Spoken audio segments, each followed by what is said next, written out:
Programang ito ay rated SPG, striktong patnubay at gabay ng magulang ang kailangan. Pagod na si David at Rigor kakatakbo, matakasan lang si Ramon. Si Rigor ay iika-ika pa dahil sa natamo niyang pinsala kay Tanggol. Habang si David naman ay hinang-hina pa dahil sa natamo niya ring pinsala kay Tanggol. Parehong winasak ni Tanggol ang mukha ni Rigor at David. Ngayon naman ay si Ramon ang tumutugis sa kanila. Desperado si Ramon na mapatay si David. Pero dahil pinagtatanggol ni Rigor si David, ay silang dalawa na lang ang tatapusin ni Ramon.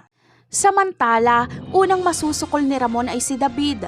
Hawak na ni Ramon ang buhay ni David pero biglang darating si Rigor. Mababaril ni Rigor si Ramon at mabibitawan niya si David. Sa paglapit ni Rigor para tapusin si Ramon ay darating naman si Tanggol para iligtas si Ramon. Babarilin ni Tanggol si Rigor kaya bagsak ito. At kahit may tama na si Ramon ay babangon siya at siya ang tatapos kay Rigor kaya patay si Rigor.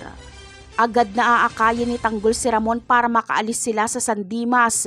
Alam na ni Tanggol na ito ang kanyang ama dahil noong dumaan siya sa kanilang bahay ay sinabi ni Tinding na tumakas sila David at Rigor dahil hinahabol sila ng totoong ama ni Tanggol.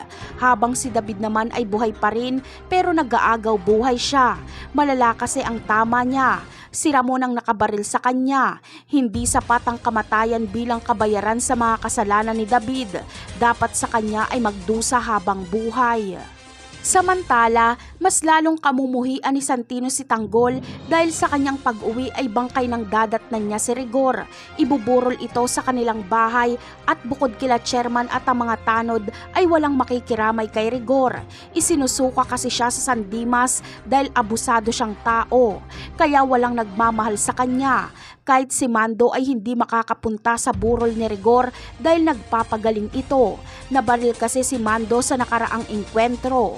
Napakarami pa nating dapat abangan sa mga susunod na episode. Paalam!